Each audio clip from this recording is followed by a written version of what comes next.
Íslenskur æðadúnn verðmæt og fágæt náttúruafurð og saga dúntekju jafnlöng sögu þjóðarinnar. Á hraunum í Fljótum hefur æðarækt verið stundu lengi en það sem gerir þá rækt frábrugna öðrum að þar dúnni notaður í fullunar vörur en ekki fluttur út, líkt og flestir ef ekki allir æðabændur gera í dag. Við erum hérna með æðavarp sem að hérna bara rétt utan við gluggan hjá mér og svo náttúrulega það dreift meira og ég náttúrulega fædd hér á hraunum og ég alin upp við æðavarp og tína æðadún og vinna úr honum. En svo fyrir ég að hugsa það núna mörgum ára seinna þegar ég semst búin að hleypa heimdraganum, búin að vera bóndi á Gásum við Eyjafjörð í 31 ár, kennari líka, við hjónin eigum 7 börn og þetta stór og mikil fjölskylda og svo þegar við hættum að búa, við ákvaðum að hætta að búa við hjónin fyrir 10 árum síðan, við ætlum eiga pínlítið eftir að lífinu. Við þurfum ekkert endilega að fara í burtu í kistunni eins og gömlu bændurnir gerðu, heldur kannski bara eiga pínlítið eftir að lífinu. Og maðurinn minn, hann fór bara, eftir hann hætti að mjólka búkollu, þá fór hann að keyra búkollu og að vinna í vegagerð, upp í Fjallafyrðindi. En gömlu heimaslóðirnar þínar kölluðu á því? Já, þegar ég var svo komið til Akureyrar og maðurinn minn farin að vinna svona lengi í burtu, koma heim aðra hverja helgi, þá sá ég það að ég get ekkert verið hérna, ég bara alein og þó börnin mín séu öll og þá bara hefði lífið ekki svona mikið tilgang, það var svona kyrrstaða, svo ég fer að huga því hvað get ég gert? Já, ég ætla að fara að sauma utan æðadúninn minn, það enginn að gera þetta svo ég viti til, þannig að ég ætla bara að fara að búa til eitthvað.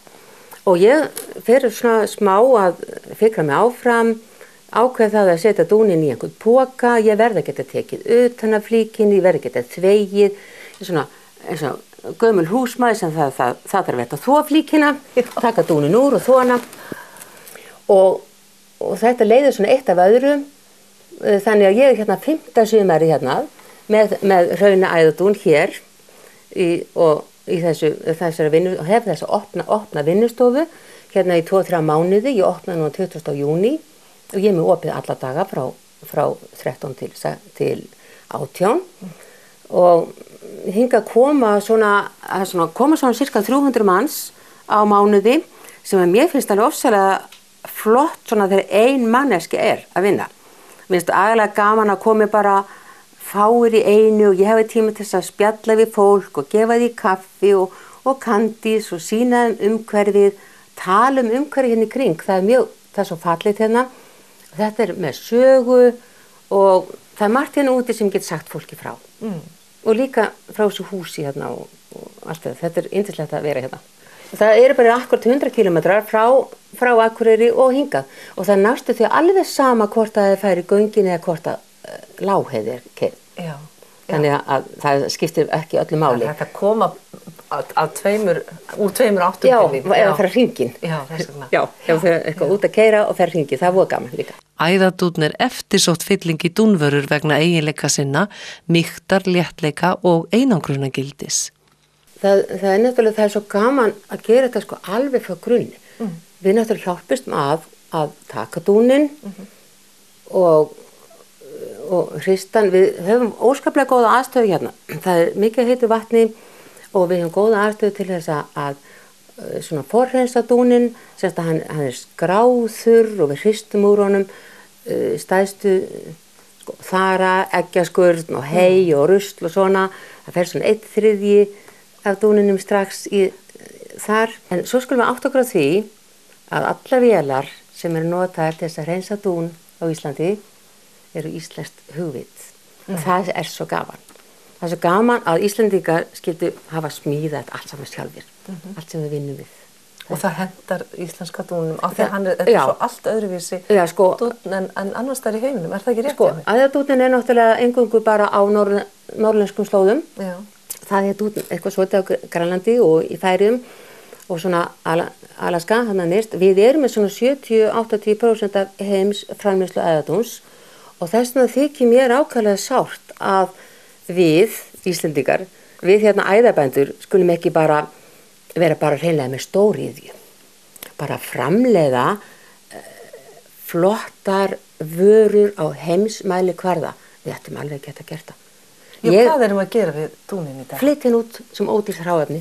Hvert flytjum við hann? Bara til Þýskalands, Japan, henni bara fluttur víðum heim, bara svona í kílóatali, bara hreinsaður í kílóatali og við erum ekkert að vinna úr honum. Og það fannst mér svo grátlegt, þess vegna bara byrjaði ég, maður bara yrði að gera eitthvað, við eigum þetta einstakar hráefni og við verðum að vinna eitthvað úr því og þá fór ég bara að búa til eitthvað og ég bara ægilega ánægð með það sem ég er að gera. Ég var alltaf að auka, ég verð að skapa alltaf eitthvað nýtt. Ég get ekki framleitt, aldrei fjöldaframleitt. Þannig að þá er ég alltaf búið til eitthvað nýtt og vitið það er svo ótrúlega margar andvöku nætur sem maður á þegar maður er að hanna og skapa. Þetta þarf alltaf að vakna á næturnar og koma fram. Það er bara þannig. Björk hefur hannað og saumað ólíkar vörur sem allar eiga það þó sameiginlegt að vera fylltar með dún.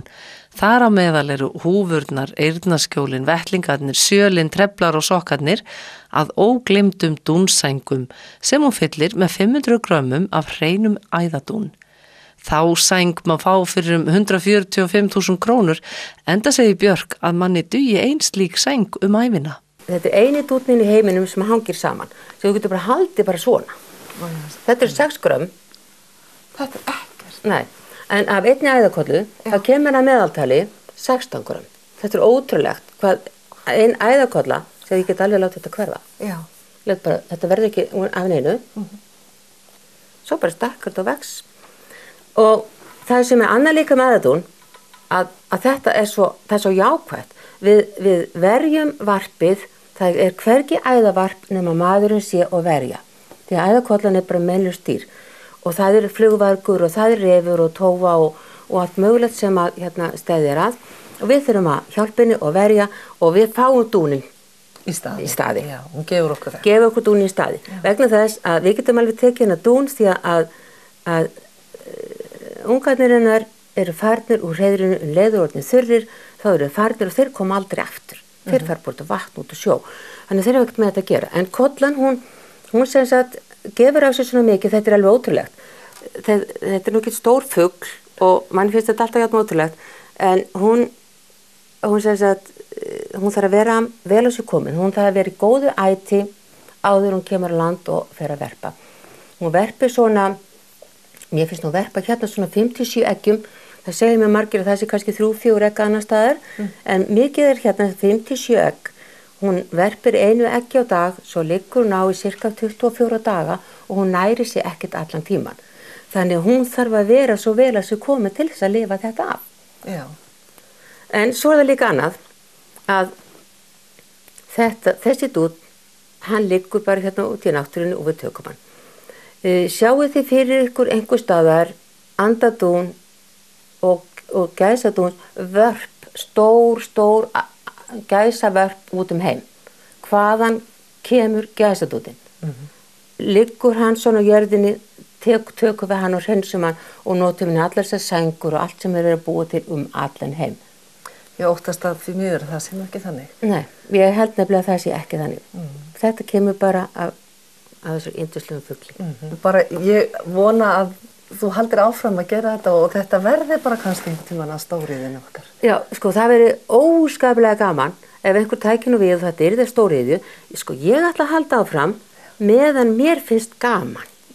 Ég þarf ekkert að vera að gera það, nema bara mér finnst bara svo gaman að gera þetta og búið til eitthvað meira. Ég þarf að fara út í ungbarnalínu meira.